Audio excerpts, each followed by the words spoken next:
जिन लोगों ने सुना वो सारे के सारे रूबी और स्टार रूबी हैं, क्योंकि अभी ये बिजनेस चालू नहीं हुआ है। मैंने तरंग लाई सफलता के 5 सूत्र, आरसीएम ही क्यों, टेक्निकल अवाहत में हर टेप में एक ही बात का मैंने बार बार उल्लेख किया था। आपने अगर सुनी हो तो मैंने उसके अंदर बार बार कहा था कि गलतफहमी में मत रहना कि ये बिजनेस चालू हो गया है। अभी ये बिजनेस चालू नहीं हुआ है, अभी तो 2007 दिसंबर में चालू होने का इसका सही वक्त आएगा। तो आप सोच रहे होंगे कि अभी क्या हो रहा है। गलतफहमी में मत रहना कि अभी ये बिजनेस हो रहा है। अभी बिजनेस नहीं हो रहा है दोस्तों। अभी तो आर्थिक आजादी की सेना तैयार की जा रही है और अभी सिर्फ सैनिकों की भर्ती चालू है। जनरल आदमी की भर्ती अभी इस बिजनेस ने चालू नहीं की है। अभी तो ये कंपनी एफएमसीजी प्रोडक्ट की कंपनी है, फास्ट मूविंग कंज्यूमर गुड्स। ये भी कंपनी सिर्फ फास्ट मूविंग कंज्यूमर गुड्स की है। और एक आप बहुत आश्चर्यजनक आंकड़ा आपको बताऊं क्या? पूरी दुनिया के टर्नओवर की बात की जाए तो एफएमसीजी का टर्नओवर मात्र 10% का होता है। यानी 90% वाले क्षेत्र में तो अभी आरसीएम बिजनेस ने कदम भी नहीं रखा है। एफएमसीजी जो खाना पीना कपड़ा जो आप कह रहे हैं ना, ये पूरी दुनिया के टर्नओवर का मात्र 10% है। यानी 90% टर्नओवर जो वाली चीजें हैं जिसके अंदर अभी इस कंपनी ने कदम भी नहीं रखा, जिसे कहते हैं सर्विसेज सेक्टर, जिसे कहते हैं सर्विसेज सेक्टर। बिजनेस की शुरुआत होने दो। अभी तो ये 6 साल का बच्चा है। अभी तो बच्चे का बचपना आपने देखा है, जवानी तो आने दो। अभी तो बचपना आपने देखा है, जवानी तो आने दो इस बिजनेस की। मेरे शब्दों पे ध्यान देना। जिसने भी आरसीएम का नाम सुन लिया है, सिर्फ एक बार सुन लिया है, आरसीएम का हर व्यक्ति जिसने भी नाम सुन लिया है उसे आरसीएम बिजनेस में आना मजबूरी है। मजबूरी का नाम लिया है मैंने, इच्छा का नाम नहीं लिया, मजबूरी है। क्योंकि आरसीएम बिजनेस अब बिजनेस नहीं रहा है, जीवन हो गया है और जीवन में आने से मना नहीं कर सकता कोई भी आदमी। यह कह सकता है कि मैं जिंदा नहीं रहूंगा, क्योंकि आरसीएम बिजनेस में आपको वही काम करने पड़ते हैं जो आप पहले ही करते हैं। अरे एक सिंगल काम ऐसा बताओ जो आरसीएम बिजनेस में आने से पहले आप नहीं करते थे, जो आरसीएम बिजनेस में करना पड़ता है। एक सिंगल मात्र तो काम बताओ। मेरी लाइन को समझ जाना। अगर मेरा बस चले ना दोस्तों, तो ये आरसीएम बिजनेस को मैं हटा दूं, बिजनेस वर्ड ही हटा दूं। ये तो बिजनेस इसलिए लिखा गया है क्योंकि भारत में आदमी पैसों के अलावा समझता नहीं, पैसों की भाषा ही समझता है। इसलिए इस देश को आर्थिक आजादी दिलाने के लिए भी बिजनेस शब्द का ही उल्लेख किया गया है। अगर मेरा बस चले तो यहां पर आरसीएम बिजनेस नहीं, मैं आरसीएम जीवन कर दूं। ये आरसीएम जिंदगी है, ये आरसीएम बिजनेस जीवन है। मेरे एक शब्द को फिर समझ जाना, मैं 3 बार रिपीट कर चुका हूं। शायद ये हिंट आप ले जा रहे हैं कि नहीं ले जा रहे हैं, मुझे पता नहीं। हर उस आदमी को आरसीएम बिजनेस में आना पड़ेगा, ये उसकी मजबूरी है जिसने भी आरसीएम का नाम सुन लिया है। कुछ लोग जो थोड़ा सा भी दिमाग रखते हैं इस बिजनेस के प्लान को देखते ही समझ जाते हैं। कुछ लोग लोगों को चलते हुए देखकर समझ जाते हैं। कुछ लोग पड़ोसी के घर में जब कार आती है तो समझ जाते हैं। कुछ लोग पड़ोसी को जब 3 साल करते हुए देखते हैं तो समझ जाते हैं। कुछ लोग समझ जाते हैं, कुछ लोग समझा दिए जाते हैं। कुछ लोग मर्जी से समझ जाते हैं, कुछ लोग मजबूरी से समझ जाते हैं। हर आदमी को जिसने भी इस बिजनेस का नाम सुन लिया है उसे आना पड़ता है, क्योंकि आरसीएम बिजनेस नहीं, जीवन है। जीवन में आने से कोई मना नहीं कर सकता। लेकिन क्यों होता है समय 1 साल, 2 साल, 3 साल, 4 साल बाद क्यों एक आदमी को यह बात समझ में आती है? Now seminar is start. अब चालू हो रही है सेमिनार की बात। निकाल लीजिए अगर आपके पास पेन है, निकाल लीजिए आपके पास अगर डायरी है। समझ जाना, अगर ये 3 बातें समझ में आ गई, पूरी सेमिनार, पूरा बिजनेस और पूरी जिंदगी समझ में आ जाएगी। पूरी लाइफ, ना सिर्फ इस बिजनेस की बात कर रहे हैं, जिंदगी के हर क्षेत्र में। चाहे आप नेता हैं तो नेता में नंबर 1, बिजनेस करते हैं तो बिजनेस में नंबर 1, सर्विस करते हैं तो सर्विस में नंबर 1, आरसीएम करेंगे तो आरसीएम बिजनेस में नंबर 1, आप गृहिणी हैं तो गृहिणी में नंबर 1, और अगर आप अच्छे पति हैं तो पति में नंबर 1, पत्नी है तो पत्नी में नंबर 1, जिसमें भी जाएंगे उसमें नंबर 1। क्योंकि मैं बताने जा रहा हूं सफलता के 3 दुश्मन। नंबर 1, पहला ईगो, घमंड, ईगो, घमंड। नंबर 2, शर्म, शेम। नंबर 3, शंका, डाउट। ईगो, शर्म, शंका। ईगो, मुझे पता है इस हॉल में आज बहुत सारे ऐसे आदमी हैं जो पहली बार आए होंगे, और इस हॉल में इतनी तालियां बजने के बाद भी वो ताली नहीं बजा रहे हैं। पता है क्यों? सफलता का पहला दुश्मन उनकी जिंदगी में आ गया है, जो 95% आदमियों की जिंदगी में आ जाता है, एकदम सही समय पर एंट्री लेता है, जिसे कहते हैं ईगो। पता वो क्यों नहीं बजा रहा है? जानते हैं कि उसे अच्छा लग रहा है, उसे मजा आ रहा है, फिर भी वो ताली इसलिए नहीं बजा रहा है क्योंकि उसे जबरदस्ती पहली बार किडनैप करके लाया गया है। वो आना नहीं चाहता था, वो आने से पहले ही घर पर बार बार बोल रहा था, मुझे मत ले जा, मैं समझूंगा ही नहीं, मुझे समझना ही नहीं, मुझे करना ही नहीं, मुझे मत ले जा भैया, मैं नहीं समझूंगा। अब क्योंकि उसे समझ में भी आ रहा है, फिर भी वो ताली नहीं बजा रहा है, क्योंकि पड़ोसी नहीं देख ले कहीं मैं समझ गया, है ना। अब उसके अंदर ईगो आ गया कि कहीं अब मैं समझ जाऊंगा तो लोग क्या कहेंगे, समझ गया। क्योंकि घर पे तो कह रहा था नहीं समझूंगा, और अभी समझ जाऊंगा तो मेरी इंसल्ट हो जाएगी, और इसे कहते हैं ईगो। ये होते हैं अदृश्य, और जब ईगो आदमी के जीवन में आता है तो आपके सामने से अपॉर्चुनिटी निकलती है, वो डांस करते हुए निकलती है, और आप देखते ही रह जाते हैं, कुछ भी नहीं कर पाते। ईगो एक ऐसी चीज है जिससे नजर तो नहीं आती, लेकिन जीवन में उसका एक बहुत बड़ा असर आ जाता है। बहुत सारे आदमी को जब ये बिजनेस प्लान आप बताने की शुरुआत करते हैं, बहुत सारे आदमी शुरुआत से पहले ही आपको रोक देते हैं। आई नो वेरी वेल, मैं जानता हूं। जो ही आप बैग निकालते हो, कहते नहीं कहना, नहीं आता, ऐसा बहुत सारे आते जाते, सुनेंगे नहीं आपकी बात। एक दिन एक आदमी मुझे भी मिल गया। जब ईगो आता है तो आदमी दूसरे वाले आदमी को नीचा गिराने की कोशिश करता है। जब ईगो आता है तो वो जिंदगी में सारे जो भावनाएं, उसके प्लस पॉइंट, उसके माइनस पॉइंट, सबको डब्बे में डाल देता है और सामने वाले आदमी को गिराने की कोशिश करता है कि कैसे भी ये आदमी मेरे से आज जीतना नहीं चाहिए। एक आदमी को जब मैंने प्लान बताना चालू किया तो उसने 15 मिनट तक तो मेरी बात ही सुनना चालू नहीं किया। उसने बक बक बक बक बक बक, मैं एक शब्द बोलूं वो 10 बोले। मैंने कहा भैया तू खाली हो जा पहले। जब वो खाली हुआ तो मैंने कहा मेरी बात भी 2 मिनट सुन ले, तेरी 10 मिनट सुनी। तो मैंने जब ऐसा कहा तो उसने कहा ठीक है सुनाओ। जब मैंने सुनाना चालू किया और मैंने बार बार उनसे क्वेश्चन पूछे तो उस हर क्वेश्चन का आंसर यस यस यस वो करता गया, और कुछ समय बाद उसे ये बिजनेस प्लान समझ में आ गया।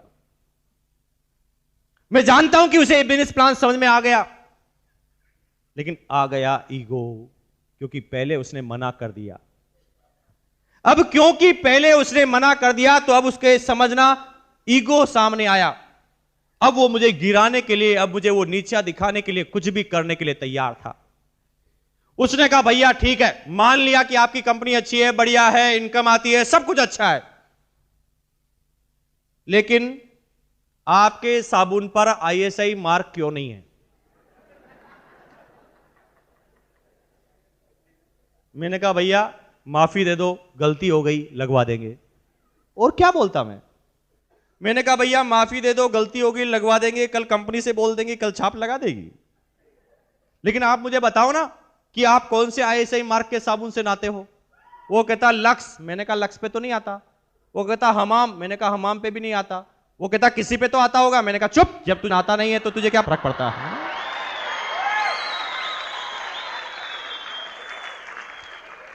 जब ईगो आता है तो आदमी कुछ भी पूछता है, हर कुछ वो प्रेस्टीज इश्यू बना लेता है, और वो नीचे गिराने के लिए आदमी को कुछ भी करने के लिए तैयार हो जाता है। एक आदमी ने मुझे कहा भाई साहब आपकी कंपनी क्या रजिस्टर्ड कंपनी है? मैंने कहा भैया किसमें करवाएं? भाई किसमें रजिस्टर्ड करवाएं, तू ही बता दे। वो कहता किसी में तो होती होगी। मैंने कहा चुप, जब तुझे पता नहीं किसमें होनी चाहिए, जब तुझे पूछने का अधिकार क्या है? यूं ही ईगो आता है कि मैं ज्यादा पढ़ा लिखा हूं, ये मुझे समझाएगा। क्या ये मुझे समझा सकता है? मैं इंजीनियर हूं, मैं डॉक्टर हूं, मैं चार्टेड हूं, ये छठी क्लास आदमी क्या मुझे समझा सकता है? Perfection is paralysis. अगर आप सोचते हैं कि मैं सीख चुका हूं, जान चुका हूं, मैं परफेक्ट हो चुका हूं, तो समझ लो आपको लकवा लग चुका है। अब आप आगे नहीं जा पाएंगे, क्योंकि आप समझने की शुरुआत में ही रुक गए हैं। क्यों होता है इस हिंदुस्तान में? एक आईआईटी पास इंजीनियर जब वो हिंदुस्तान में दुनिया के सबसे टफेस्ट कंपटीशन को देता है और आईआईटी इंजीनियर बनता है, नाम सुना है आपने? एक आईआईटी इंजीनियर में औसतन धीरूभाई अंबानी से भी 10 गुना ज्यादा दिमाग होता है, लेकिन वो सारे के सारे आईआईटी इंजीनियर धीरूभाई अंबानी के यहीं पर सर्विस करते हैं। क्योंकि एक विषय में ज्यादा जानकारी के बाद उनके अंदर पहला सफलता का चंपालाल आ जाता है, जिसे कहते हैं ईगो। वो बार बार ये कहता है कि अच्छा ये मुझे समझाएगा। वो लोगों की बात ही नहीं सुनता, और धीरूभाई अंबानी फिर भी 10वीं पास होते हुए 65,000 करोड़ पर क्यों पहुंच जाता है? क्योंकि वो रोज कहता है मुझे कुछ नहीं आता, मुझे बताओ ना, मुझे कुछ नहीं आता, मुझे कुछ नहीं आता, मुझे बताओ, मुझे कुछ नहीं आता, मुझे बताओ, मुझे कुछ नहीं आता, मुझे बताओ, मुझे कुछ नहीं आता, मुझे बताओ, मुझे कुछ नहीं आता, मुझे सिखाओ, कुछ नहीं आता, मुझे बताओ, मुझे कुछ नहीं आता, मुझे बताओ, मुझे कुछ नहीं आता, मुझे बताओ, मुझे कुछ नहीं आता, मुझे बताओ, मुझे कुछ नहीं आता, मुझे बताओ, मुझे कुछ नहीं आता, मुझे बताओ, मुझे कुछ नहीं आता, मुझे बताओ, मुझे कुछ नहीं आता, मुझे बताओ। सीखता जाता है, सीखता जाता है, सीखता जाता है, सीखता जाता है, सीखता जाता है, सीखता जाता है, सीखता जाता है, सीखता जाता है, सीखता जाता है, सीखता जाता है, सीखता जाता है, सीखता जाता है, सीखता जाता है। Number 1 in the India 65,000 crore का साम्राज्य खड़ा कर देता है, क्योंकि वो कहता है कि मुझे कुछ नहीं आता। लेकिन आप, अच्छा ये मुझे समझाएगा, मुझे तो पहले ही पता है, मैं तो पहले ही जानता हूं, MBA मुझे बहुत आता है मुझे पहले ही पता है, मुझे पहले ही जानकारी है, और इसलिए हमारी जानकारी एक दायरे में सिमट जाती है और हम जिंदगी में आगे नहीं बढ़ पाते, एक जगह जाकर टिक जाते हैं। और तभी वो 10वीं पास धीरूभाई अंबानी अपने दिमाग को थोड़ा सा चलाता है, क्योंकि वो समझ जाता है कि ये जो आदमी इंटेलिजेंट है, अगर ये मेरे साथ काम करेगा तो एक झटके में मेरे से 10 गुना आगे निकल जाएगा, क्योंकि मेरे से ज्यादा 10 गुना दिमाग इसके पास है। और इस कमजोरी को जब समझता है, ईगो को, तो जो ही वो कुछ करने की सोचता है उसे 4 लाख रुपए का इंक्रीमेंट देता है। वो आदमी डर जाता है, दूसरी जगह चालू करूंगा तो 0 से काम करना पड़ेगा, और यहां पर तो सीधे 25 लाख मिलते हैं। और जिंदगी भर वो धीरूभाई अंबानी के यहां पर ही सर्विस करता जाता है, उसी कंपनी में डायरेक्टर और प्रेसिडेंट बनता जाता है, लेकिन वो धीरूभाई अंबानी कभी नहीं बन पाता, क्योंकि वो बार बार कहता है कि मुझे समझाएगा, वो समझने की कोशिश ही नहीं करता। अगर आप समझना चाहें ना दोस्तों, मेरे शब्दों को समझना, अगर आप समझना चाहें तो नाली में पड़ा हुआ शराबी, 4 साल का बच्चा और दुनिया का सबसे बड़ा पागल भी आपको समझा सकता है। और अगर आप समझना नहीं चाहें तो ऑक्सफोर्ड यूनिवर्सिटी का प्रोफेसर भी आकर आपको कुछ नहीं समझा सकता। आज मुझे वो समय याद है, आज के 4 साल पहले की बात है, मेरी उस समय 3 साल की गुड़िया ने मुझे टूथब्रश करना सिखाया। कितनी अजीब गरीब बात है। तो क्या मुझे 32 साल से टूथब्रश करना नहीं आता था? मैं गर्व से बोलता हूं कि मुझे नहीं आता था।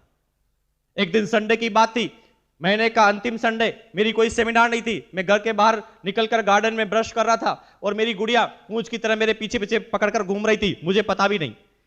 अचानक 3-4 मिनट बाद मेरी जब निगाहें गई तो मैंने पूछा क्या है? तूने कहा डैडी छी, इतने बड़े हो गए अभी तक ब्रश करना नहीं आता। शुक्र है भगवान का, अल्लाह का, परवरदिगार का कि मैं उस समय आरसीएम बिजनेस में था, मेरे अंदर ईगो गायब हो चुका था। तो मैंने पूछा कि नहीं, क्या गलती है? अगर मैं आरसीएम नहीं करता तो उस बच्चे के एक चपाता मारता और कहता अच्छा तू समझाएगी मुझे।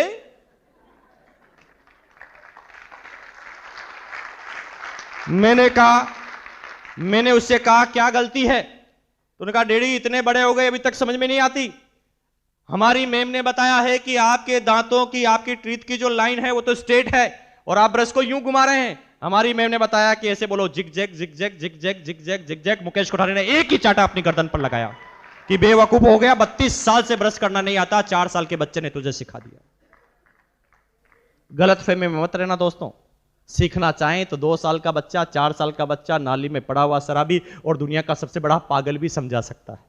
और नहीं समझना चाहे ना दोस्त, और ठान ले कि मैं समझूंगा ही नहीं, तो कोई नहीं समझा सकता, चाहे दुनिया का सबसे बड़ा प्रोफेसर भी आकर आपको कुछ समझाए, नहीं समझ में आएगा।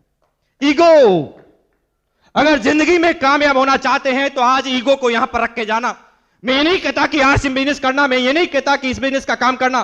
अगर आप टीचर हैं तो टीचर में ईगो को त्याग देना, अगर आप बिजनेसमैन हैं तो बिजनेस में ईगो को त्याग देना, आप पति हैं तो पति का ईगो त्याग देना, अगर आप पत्नी हैं तो ईगो को त्याग देना, अगर आप बिजनेसमैन हैं तो ईगो को त्याग देना, आप दुनिया के किसी भी क्षेत्र में है ईगो को त्याग देना। क्योंकि जब ईगो आता है तो दृश्य आता है, आपके सामने डांस करता हुआ निकलता है और आपके सामने अपॉर्चुनिटी चले जाती है साइड में, और फिर आपकी जिंदगी में आता है काश, काश ये जमीन 5 रुपए गज में मिल रही थी, ले लेता तो करोड़पति होता, किसी ने रोका, ले लेते, जिसने ली वो तो करोड़पति हो गया है। नंबर 2, शर्म, अपने काम में शर्म। और कहते हैं ना दोस्त, जब किसी इंसान को अपने ही काम में शर्म आना चालू हो जाती है ना, तो समझ लो ये दुनिया का सबसे बड़ा दूसरा नंबर का दुश्मन है। जो भी आदमी अपने काम से शर्म करते हैं वो कहीं पर नहीं जाते, क्योंकि कामयाबी का पहला ही मंत्र है, वो है जब तक दुनिया ये नहीं कह दे कि बंदा ये बिंदास है, तब तक आप कामयाब नहीं होंगे, चाहे आप किसी भी क्षेत्र में हैं। जब लोग बाग ये कहने लग जाए कि बंदा ये बिंदास है, अपने काम से इसे शर्म नहीं आती, तो आप भी कामयाब हो जाएंगे। 95% आदमियों को काम करने से पहले शर्म आती। मैं डॉक्टर हूं, लोग क्या कहेंगे, 8 रुपए का साबुन बेच रहा है। मैं तो बिजनेसमैन हूं, क्या ये मैं 1500 रुपए का छोटा सा बिजनेस करूंगा। मैं ये हूं, मैं वो हूं, और अपने काम से शर्म आती है, और उसका छोटा भाई काम करते करते मर्सिडीज कार लेकर आता है, फिर बात समझ में आती है। आई ना कुछ लोगों को 2 साल बाद, 5 साल बाद भी आती कुछ लोगों को। मेरे दोस्तों को भी 5-6 साल बाद समझ में आई। वो कहते हैं मैं दुश्मन हूं, तूने मुझे पहले क्यों नहीं बताया। शर्म, काम से शर्म। और दोस्तों, जब किसी इंसान को अपने ही काम से शर्म आती है ना, फिर वो कहीं नहीं जा सकता।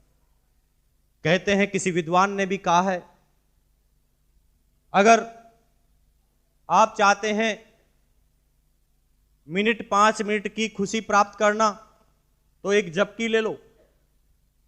अगर आप चाहते हैं कि 3 घंटे की खुशी लेना तो एक फिल्म देखने चले जाओ। अगर आप चाहते हैं 1 दिन की खुशी प्राप्त करना तो पिकनिक पर चले जाओ। अगर आप चाहते हैं 7 दिन की खुशी प्राप्त करना तो हनीमून पर चले जाओ। अगर आप चाहते हैं कि 3 महीने की खुशी लेना तो शादी कर लो। अगर आप चाहते हैं कि 1 साल की खुशी, 2 साल की खुशी मिले तो खूब सारा पैसा कमा लो। लेकिन अगर आप चाहते हैं कि जिंदगी भर खुशी चाहिए तो अपने काम से प्यार कर लो। अपने काम से अगर आपको प्यार हो गया तो किसी खुशी की तलाश में आपको नहीं जाना पड़ेगा। अगर आप अपने काम से प्यार कर लेते हैं तो कभी आपको किसी खुशी की तलाश में नहीं जाना पड़ेगा। दोस्त, जो भी शर्म को त्यागा है वो सब नंबर 1 पर गए हैं, लेकिन 98% आदमी नहीं त्याग पाते अपनी शर्म को। धीरूभाई अंबानी को अपने जीवन की शुरुआत पेट्रोल पंप पर सर्विस करते हुए शर्म नहीं आई। कर डाली उसने पेट्रोल पंप पर सर्विस, भर डाला पेट्रोल और बना दी दुनिया की सबसे बड़ी रिफाइनरी।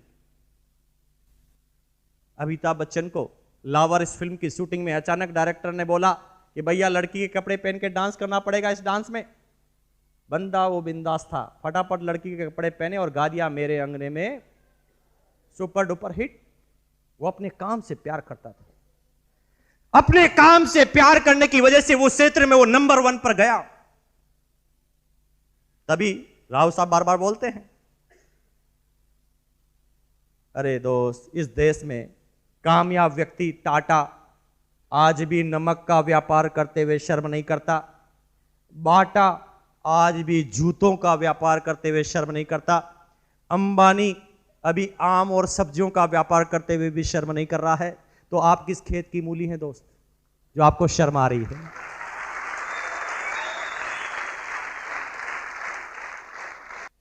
तीसरा है शंका, डाउट। हर काम की शुरुआत में सिर्फ और सिर्फ डाउट कर लेना, शंका कर लेना। अरे दोस्त, क्यों नहीं समझ में आता है ये बिजनेस? 1500 रुपए में 3 जोड़ी कपड़े, जिंदगी भर कपड़े खरीदते आए हैं लाला की दुकान से। कभी लाला के ऊपर शंका की है आपने? नहीं की है लाला के ऊपर शंका। जिंदगी भर लाला के कपड़े पेंट पर कर लाला के बच्चों को विदेश में भिजवा दिया। लाला के घर पर मर्सिडीज कार आ गई, लाला ने बड़ा बंगला ले लिया, लाला की पत्नी पूरा ज्वेलरी बॉक्स का सारा ज्वेलरी पहन लेती है। क्यों हुआ इन सालों में? क्योंकि कभी हमने लाला पे शंका नहीं की। लेकिन इस बिजनेस में 1500 रुपए कपड़े मिलने के बाद करोड़पति बनने का लाइसेंस मिलता है, और उसके ऊपर 2 लाख का एक्सीडेंटल इंश्योरेंस मिलता है, और सारे प्रोडक्ट की डीलरशिप मिलती है। फिर भी ये बात समझ में नहीं आती, क्योंकि बात ईजी होती है तो शंका हो जाती है।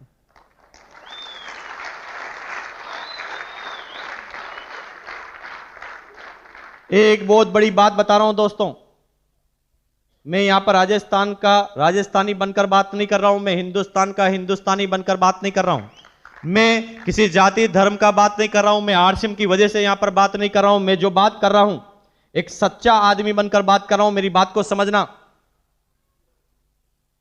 राजस्थान के व्यापारी को पूरे हिंदुस्तान में क्या कहा जाता है पता है आपको?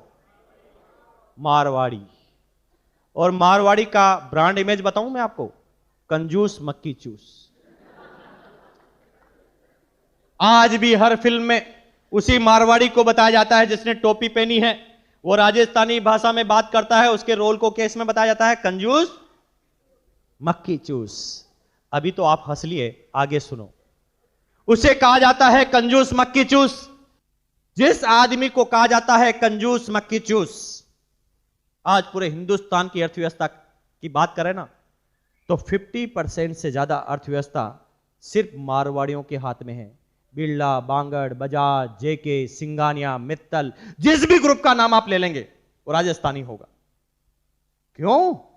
जिस आदमी को कहा जाता है कंजूस मक्की चूस, पूरे हिंदुस्तान की अर्थव्यवस्था एक राज्य के लोगों के पास, क्योंकि उनके पास एक जन्मजात गुण था जो लगभग 95% हिंदुस्तानियों में नहीं पाया जाता, अभी तो राजस्थानियों में भी नहीं पाया जाता। वो बिजनेसमैन उस समय जब भी किसी आदमी के साथ व्यापार करते थे, जब भी किसी आदमी के साथ बिजनेस करते थे, तो बिजनेस करने से पहले अपने ही दिमाग से एक क्वेश्चन पूछते थे, बता दिमाग, मैं जो इस आदमी के साथ बिजनेस करने जा रहा हूं, इससे मेरा क्या फायदा होगा? वो सिर्फ एक लाइन पूछते थे कि मेरा फायदा क्या होगा। लेकिन दुनिया ये पूछती है कि मेरा फायदा छोड़ो, इसका क्या फायदा होगा? इसलिए बात समझ में नहीं आती।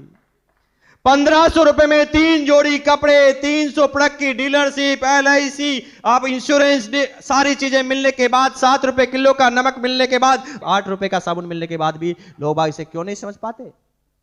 क्योंकि इतनी इजी है ना, इसलिए शंका हो जाती है। 1500 रुपए में इतनी सारी चीजें दे रहा है, जरूर कोई ना कोई बात होगी, इसलिए बात समझ में नहीं आती। और इसीलिए वो हर चीज में नेगेटिव चीज ढूंढना चालू करता है। हिंदुस्तान में हर पॉजिटिव काम पर शंका होती ही है, फाइनल है, क्योंकि इसकी शुरुआत कहीं ना कहीं हमारे कल्चर से हुई है। मैं ये नहीं कहता कि हमारे पूर्वज गलत थे, हो सकता है उनकी जानकारी थोड़ी सी गलत हो। तभी तो हिंदुस्तान में जब एक बच्चा पैदा होता है ना, पैदा होते ही उसे सिखाया जाता है, बेटा बोलो नाना नानी, नाना नाना, नानी नानी नानी नानी, नाना नाना नाना नाना नाना नाना, नानी नानी नानी नानी नानी। और नाना इतना करवाया जाता है उससे कि बड़ा होकर वो हर चीज में पहले बोल देता है ना। आपके घर पर कोई मेहमान आता है, आप पूछते हैं चाय पियोगे? ना, अभी पी के आया हूं। अच्छा, कोई ऐसा मेहमान आया आपके घर पे, जो ही आपने कहा पियोगे चाय? हाँ हाँ लाओ अभी पीता हूं। कोई आया क्या ऐसा? क्योंकि उसे बचपन से ही सिखाया गया है, बेटा सबसे पहले क्या बोलो? कोई की काम की शुरुआत के बीच में पहले क्या बोलो? ना। चाय पियोगे? ना। पी लो ना, ठीक है। खाना खाओगे? ना, अभी खा के आया हूं। शकल से लग रहा 3 दिन से भूखा है, फिर भी यही बोलेगा अभी खा के आया हूं। फिर ज्यादा बोलो खा लो ना, ठीक है। खाना चालू करेगा और खाएगा तो आपसे 3 गुना खा जाएगा, लेकिन पहले क्या बोलेगा? क्योंकि उसे कहा गया बेटा हर काम के बीच में बोलो ना। और तभी 1500 रुपए में 3 जोड़ी कपड़े, 300 प्रोडक्ट की डीलरशिप, आने वाले समय में सारे प्रोडक्ट की डीलरशिप की गारंटी, एक्सीडेंटल इंश्योरेंस फ्री में, और आपको अकाउंट में मिलता है फ्री में, 0 बैलेंस में अकाउंट, और सारी जानकारी सारे प्रोडक्ट मिलने के बाद भी कोई आदमी आपको बताता आरसीएम करोगे? ना, सब लूट गए हैं, बर्बाद हो गए हैं, ये हो गए हैं, नहीं कर सकता। ज्यादा बोलोगे तो कर लेगा, क्योंकि हर ना अंतिम ना नहीं होती। अरे छोटे से बच्चे से पूछ लो, इतना छोटा सा बच्चा भी समझ जाता, हम इतने बड़े हैं फिर भी नहीं समझते। बेटा बताओ, एक है हां, एक है ना, क्या है? हाँ और ना। और ना। और ना अगर मर गया तो क्या बचेगा? हाँ। यही तो बताने आया हूं भैया। थैंक यू, बैठो। देखिए इतना छोटा सा बच्चे ने बता दिया कि ना के बाद क्या बचा, लेकिन आप एक बार सुनते हैं परेशान होता, कोई बनता ही नहीं। अरे बेचारा बचपन से उसे सिखाया गया पहली बार में क्या बोलो। आप क्यों परेशान हो रहे हैं? वो बोलेगा ना, आपने भी तो पहली बार में ना बोला था। आप इंतजार करें उसके हां का, आप बात करें उससे आगे, क्योंकि बात इतनी पॉजिटिव है ना भैया, इसलिए तो शंका होती है कि 1500 रुपए में जीवन, 1500 रुपए में जीवन बना देता है, विश्वास नहीं होता, इसलिए शंका होती है। अगर अभी भी मेरी बात को नहीं समझ में आ रहे हैं ना, तो कितने आदमी शादीशुदा है, हाथ खड़ा कर दो। क्यों, दूसरी शादी करने का मूड है क्या? हाथ खड़ा करो ना, अगर हो गई तो खड़ा कीजिए। वेरी गुड, हाथ नीचे रखिए। आप सब लोग शादीशुदा है, और जो लोग आज अपनी पत्नी को यहां पर नहीं लेकर आए हैं, जो आदमी अपनी पत्नी को आज यहां पर नहीं लेकर आए हैं, यहां से घर पे जाना, घर पे जाते ही अपनी पत्नी को सामने बिठाना और मुस्कुराकर बोलना आई लव यू। आपके ऊपर ही शंका हो जाएगी। आपकी पत्नी ये पता लगाएगी कि आज इनका पता लगाओ कि कहां गए थे। ऐसा पॉजिटिव शब्द कैसे बोलते हैं?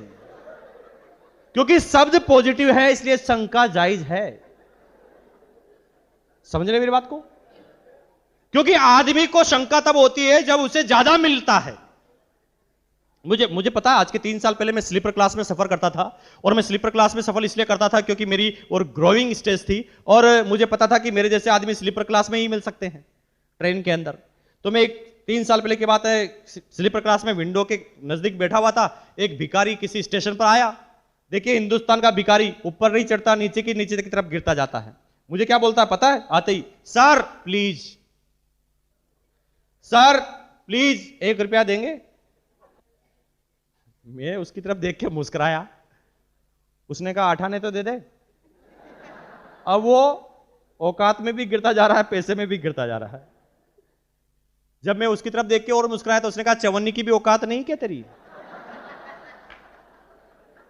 मैंने कहा यार अजीब मामला है, गिरता ही जा रहा है, गिरता ही जा रहा, कोई हद ही नहीं। मैंने अचानक जेब में हाथ डाला, 500 का नोट निकाला, मैंने कहा ले। वो भाग गया। उसने कहा इसका क्या फायदा है? अरे तेरे को 500 से मतलब है कि मेरे फायदे से मतलब है? और 90% आदमियों को यह बात इसलिए नहीं समझ में आती कि इसका क्या फायदा है, और इसलिए बिजनेस समझ में नहीं आता। और यह सफलता के जब 3 दुश्मन किसी की जिंदगी में आते हैं,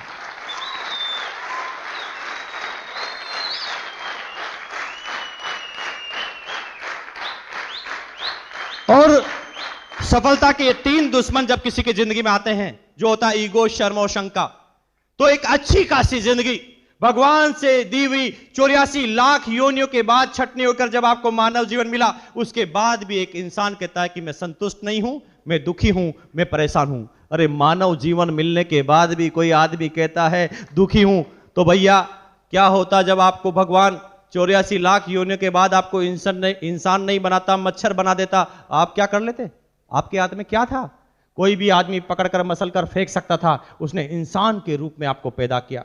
अरे वो भगवान चाहता था ना तो आपके 4 टांगे भी लगा सकता था, लेकिन उसने 2 ही टांगे लगाई, ऊपर दिमाग लगाया। और इतनी सारी बात मिलने के बाद भी आप कहते हैं मैं बदनसीब हूं। बदनसीब नहीं है दोस्त। अगर ये सारी बातें भी अगर आपको समझ में नहीं आती तो यहां पर आपकी किस्मत का लेना देना नहीं है, आपका दिमाग खराब है बस।